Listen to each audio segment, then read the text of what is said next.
안녕하세요. 2025년 일본 영화계에 말 그대로 사건이 하나 터졌죠. 네, 정말 대단했죠. 바로 이상일 감독의 영화 국보 이야기인데요.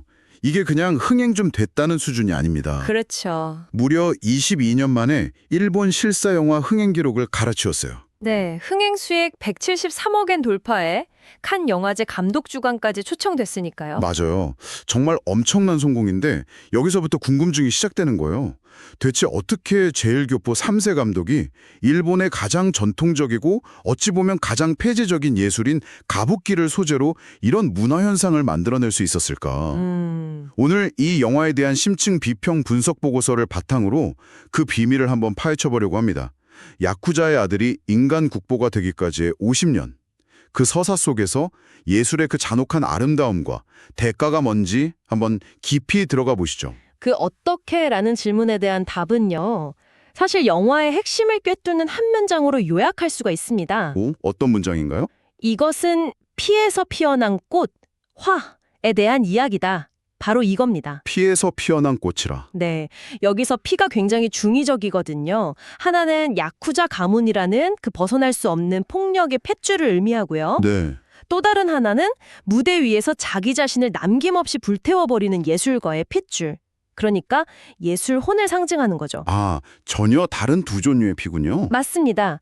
이 어울릴 것 같지 않은 두 피가 한 소년의 몸 안에서 어떻게 뒤섞이고 충돌하는지 그 핏빛 여정을 따라가 보면 이 영화의 진짜 모습이 보이기 시작할 겁니다. 우와, 시작부터 강렬하네요. 그럼 그 여정의 시작점으로 한번 가보죠. 보고서를 보면 영화는 1964년 나가사키 한 야쿠자 연회장에서 시작되더라고요. 네, 맞아요.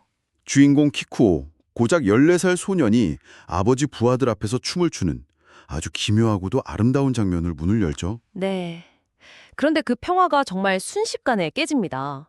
바로 눈앞에서 아버지가. 살해당하는 끔찍한 광경을 목격하게 되는 거예요. 네, 바로 그 순간이 키쿠오의 모든 것을 결정짓는 원초적 트라우마가 되는 거고요. 그리고 참 역설적이게도 훗날 그가 보여주는 예술의 본질, 그러니까 보고서가 처절한 비극미와 살기어린 아름다움이라고 표현한 것의 원천이 됩니다. 아버지의 죽음이라는 그 폭력의 피가 오히려 예술의 씨앗이 된 거군요. 바로 그 첫 순간인 셈이죠.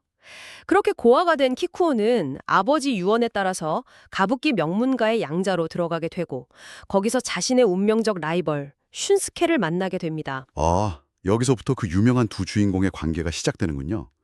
키쿠오는 피의 숙명을 짊어진 이방인이고 슌스케는 모든 걸 다 가진 명문가의 적통 후계자. 네. 듣기만 하면 딱 영화 아마데우스의 그 구도가 떠오르는데요. 모차르트와 살리에리 같은. 맞아요. 타고난 천재와 그를 질투하는 노력형 수재 이야기. 많은 사람들이 그렇게 비교하죠. 네네. 하지만 이 영화는 그 구도를 훨씬 더 복잡하고 비극적인 차원으로 끌어올립니다. 이게 단순히 재능을 시기하는 관계가 아니에요. 어떤 점에서 다른가요? 보내주신 분석 자료에 두 배우의 특징을 나타낸 데이터가 있는데 이걸 보면요.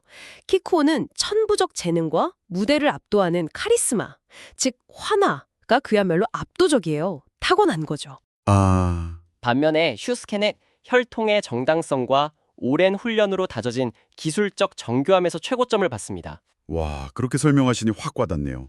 한 명은 예술 그 자체가 되려고 태어난 사람 같고 다른 한 명은 예술을 완벽하게 수행하기 위해 만들어진 사람이랄까요? 정확합니다. 서로가 갖지 못한 걸 가졌으니 서로를 미워하면서도 동시에 갈망할 수밖에 없는 거죠. 그래서 영혼의 쌍생아라는 표현을 쓰는 거군요. 바로 그겁니다. 서로의 결핍을 채워주면서 또 그 결핍 때문에 서로를 파괴할 수도 있는 관계.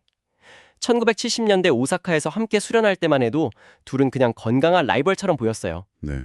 하지만 1980년대 스승이자 아버지인 단시로가 후계자를 지목하는 순간 이들의 운명은 돌이킬 수 없는 길로 들어서 버립니다. 아, 그 충격적인 사건 말이죠. 자신의 친아들인 수제 슌스케가 아니라 네, 양아들이자 야쿠자의 아들인 천재 키쿠오를 후계자로 지목해버리죠. 그 폐쇄적인 전통 예술계에서 이런 거의 혁명, 아니 반란에 가까운 결정 아니었을까요? 반란 정도가 아니죠. 이건 가부키 세계의 근간을 흔드는 정말 상상할 수 없는 일이 벌어진 겁니다. 와, 이 결정은 단순히 누가 더 낫냐의 문제를 넘어서 예술을 위해 혈육이라는 인륜마저 저버릴 수 있는가라는 무서운 질문을 던져요. 당연히 슌스케는 절망에 빠져서 가출하고요. 그렇죠. 그런데 여기서 이야기가 또 한 번 뒤틀립니다. 그는 결국 돌아와요. 돌아온다고요? 네. 키크오를 질투하고 미워하는 대신 그를 완벽한 국보로 만들기 위해 스스로 그림자이자 희생양이 되기로 결심하고 돌아오는 겁니다. 와, 이건 정말 단순한 라이벌 관계가 아니네요. 자신의 모든 걸 바쳐서 타인의 예술을 완성시키겠다니 거의 종교적인 헌신에 가까운데요. 그렇죠. 이런 엄청난 인간 드라마를 스크린에 담아내려면 연출도 정말 중요했을 것 같아요. 근데 분석 보고서를 보다가 정말 의외의 이름을 발견했어요. 어떤 이름이죠? 촬영 감독이 튀니지 출신의 소피안 엘판이더라고요. 아니, 일본의 심장부 같은 가부키를 찍는데 외국인 촬영 감독이라니 이건 엄청난 모험 아닌가요? 바로 그게 이상일 감독의 가장 천재적인 선택이었습니다. 아, 의도된 거였군요. 네, 감독은 의도적으로 이방인의 시선을 빌려온 거죠. 일본인에게는 너무나 익숙해서 오히려 보지 못하는 가부키의 속살을 외부인의 날카로운 눈을 통해 해부하고 싶었던 겁니다. 그래서 이 영화의 영상은 우리가 알던 기존 일본 사극의 정적이고 우아한 미학과 완전히 정반대의 길을 갑니다. 구체적으로 어떻게 다른가요? 예를 들면 전통 사극이라면 무대 전체를 아름답게 보여주는 안정적인 롱샷을 썼을 거예요. 하지만 이 영화 카메라는 가만히 있지를 않아요. 핸드헬드로 배우들을 집요하게 따라다니고 숨막힐 듯한 극단적인 클로즈업으로 파고들죠. 화려한 의상 아래로 줄줄 흐르는 땀방울, 두꺼운 분장 밑에서 파르르 떨리는 미세한 안면 근육, 거친 숨소리 같은 것들이에요. 무대 위의 환상이 아니라 무대 뒤의 현실, 그 날것의 질감을 보여주는 거군요. 맞습니다. 가부키가 고상한 예술이 아니라 극한의 육체 노동이라는 걸 온몸으로 느끼게 만들죠. 분석 자료에 언급된 촉각적 리얼리즘이라는 표현이 딱 맞아요. 촉각적 리얼리즘. 네, 한 장면을 묘사해보자면 분장실에서 키쿠오가 얼굴에 하얀 분을 바를 때 카메라는 배경의 다른 모든 것들은 흐릿하게 날려버리고 오직 배우의 눈과 분장 붓의 질감에만 초점을 맞춰요. 얕은 피사계 심도라는 기법인데 네. 이걸 통해 관객은 인간 키쿠오가 배역으로 변신하는 그 경계의 순간에 함께 서 있는 듯한 엄청난 긴장감을 느끼게 되는 거죠. 와. 심지어 조명조차도 백스테이지의 혼란스럽고 인간적인 공간은 따뜻한 텅스텐 조명으로, 무대 위 완벽하고 비인간적인 공간은 차가운 주광으로 대비시켜서 그 간극을 시각적으로 보여주고요. 듣기만 해도 화면이 그려지는 것 같아요. 그런 시각적 전략이 영화의 주제와도 긴밀하게 연결될 것 같은데 특히 보고서에서 강조하는 색채 상징, 붉은색과 흰색의 대비가 인상 깊었습니다. 네, 그건 키쿠오의 인생 여정 그 자체를 상징합니다. 영화 전반부는 온통 붉은색의 이미지로 가득 차 있어요. 붉은색이요? 네, 아버지가 흘린 피, 그가 자란 나가사키 유곽의 붉은 등불, 슌스케와의 젊은 날의 경쟁심과 욕망, 전부 생명력과 열정, 폭력성을 상징하는 붉은색이죠. 하지만 이야기가 후반부로 갈수록 화면은 점점 탈색됩니다. 얼굴을 뒤덮는 하얀 분, 병든 스승의 창백한 얼굴, 그리고 영화의 마지막을 장식하는 새하얀 눈까지. 아, 흰색으로? 네, 흰색은 죽음, 정화, 그리고 인간성을 모두 불태운 뒤에 남는 순수한 예술적 완성을 의미하죠. 결국 키쿠오의 50년은 붉은 열정을 모두 태워 하얀 재가 되어가는 과정, 즉 소멸의 과정이라고도 볼 수 있는 겁니다. 와, 예술을 위해 소멸해가는 과정이라니. 그런데 영화 속에서 실제 공연되는 가부키 작품들이 이런 주인공의 운명을 암시하는 역할도 한다면서요? 그렇습니다. 그냥 볼거리가 아니라 일종의 극 속의 극처럼 기능하는 거죠. 극 속의 극이요? 네, 단순한 극 중 극이 아니라 주인공의 내면과 미래를 비추는 거울 역할을 합니다. 예를 들어 젊은 시절 키쿠오가 여자 역할인 온나가타로서 연기하는 소네자키 동반자살의 여주인공 오하츠. 네. 그녀는 사랑을 위해 죽음을 택하는 인물이거든요. 그리고 이 공연 직후 키쿠오는 실제로 자신의 연인 하루에와 예술을 위해 비극적인 이별을 겪게 됩니다. 아, 오하츠의 운명이 키쿠오의 운명에 대한 복선이 되는 거군요. 바로 그렇죠. 그렇다면 영화의 클라이막스를 장식한다는 사기 무스메, 즉 백로처녀 공연은 그 결정판이겠네요. 네. 그 공연 시퀀스는 키코라는 인물의 모든 것을 응축해서 보여주는 압권입니다. 어땠나요? 사기무스매는 인간을 사랑했다가 배신당하고 고통 속에 죽어가는 백로의 정령에 대한 춤인데요.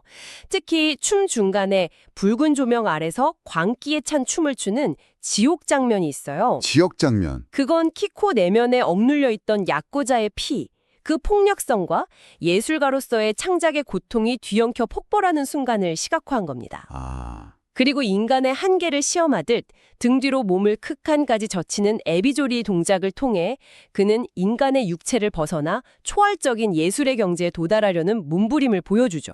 그럼 마지막에 눈 속에서 쓰러져 죽는 백로의 모습은? 그건 바로 인간 키코어의 소멸과 예술로서의 완성을 동시에 상징하는 장면입니다. 그는 더 이상 인간이 아니라 무대 위에서 불멸하는 예술 그 자체가 되어버린 거죠. 자, 이 모든 걸 종합해보면 이 영화가 단순히 한 예술가의 일대기를 넘어서 일본 사회 자체에 대해 굉장히 날카로운 질문을 던지고 있다는 생각이 듭니다. 네, 맞습니다. 특히 혈통이 재능보다 우위에 있는 전통 예술교의 이해 모토, 즉 종과 시스템을 정면으로 비판하는 것처럼 보여요. 맞아요. 영화는 재능이 혈통을 이길 수 있는가라는 질문을 던지고 아주 잔인한 답을 내놓죠. 어떤 답이죠? 이길 수 있다. 단 너의 영혼과 주변 모든 것을 제물로 바쳐야만 한다. 라고요. 와, 그런데 보고서가 지적하듯 여기서 한 걸음 더 들어가면 영화 속에 숨겨진 또 다른 더 섬뜩한 비판 지점이 드러납니다. 또 있다고요? 네, 바로 여성의 부재와 도구화 문제입니다. 아, 그 부분 저도 정말 흥미롭게 읽었습니다. 남성이 여성을 연기하는 옷나갔다라는 예술은 어떻게 보면 여성성을 극도로 숭배하는 것처럼 보이는데 그렇죠. 정작 영화 속 실제 여성들은 철저히 도구로만 쓰인다는 모순 말이죠. 바로 그 아이러니죠. 키코의 연인 하루에는 그의 예술적 성장을 위한 비극적 사랑의 도구로 소비되고 사라집니다. 그의 딸을 낳아준 후지코마 역시 그의 핏줄을 잇는 도구로서만 기능할 뿐 한 명의 인간으로서 제대로 조명받지 못하죠. 아, 그렇네요. 결국 키쿠오가 무대 위에서 연기하는 그 완벽하고 아름다운 여성은 실제 여성들의 희생을 바탕으로 만들어진 남성의 판타지, 이상적인 허상일 뿐이라는 매우 날카로운 비판이 가능해지는 겁니다. 와, 정말 그렇네요. 예술의 영광 뒤에 가려진 그늘을 정말 여러 겹으로 파헤치는군요. 오늘 이야기를 종합해보면 영화 국보는 예술가의 성공담이라기보다는 예술이라는 절대 가치 앞에 한 인간이 어떻게 파멸해가는지를 그린 미학적 스릴러에 가깝다는 생각이 듭니다. 정확한 표현입니다. 영화의 마지막 장면이 그걸 압축적으로 보여주는 것 같아요. 모든 걸 이룬 노년의 키쿠오가 인터뷰에서 어떤 풍경을 찾고 있다는 알 수 없는 말을 하며 눈물을 글썽이죠. 네. 그리고 곧바로 사기무스의 공연이 끝난 텅 빈 무대 위로 쏟아지는 눈 속에 홀로 서 있는 그의 모습으로 영화가 끝나고요. 바로 그 마지막 장면이 우리에게 두 가지 해석의 가능성을 남겨두고 영화관을 나서게 만듭니다. 두 가지 해석이요? 네, 첫 번째 해석은 완성입니다. 그는 마침내 가족, 사랑, 인간관계 같은 세속의 모든 것을 벗어던지고 순수한 예술 그 자체가 되는 경지에 도달했다는 거죠. 와, 하지만 두 번째 해석은 정반대로 고립이에요. 그는 예술이라는 정점을 위해 모든 것을 잃고 이제는 아무도 없는 차가운 눈 속에 홀로 남겨진 겁니다. 완성인과 고립인가? 흔히 상처 입은 조개만이 진주를 품는다고 하잖아요. 키쿠오라는 눈부시게 아름다운 진주는 수많은 사람들의 희생과 자기 파괴라는 깊은 상처 위에서 태어났다는 것을 영화는 끝까지 잊지 않게 합니다. 그렇군요. 그럼 마지막으로 이 질문을 던지면서 오늘 이야기를 마무리해야 할 것 같습니다. 만약 당신이라면 한 인간의 삶과 주변 모든 것을 파괴하고 얻어낸 그 완벽한 아름다움을 과연 국보라고 부를 수 있을까요? 예술의 정점은 정말로 인간성의 소멸을 통해서만 완성될 수 있는 걸까요?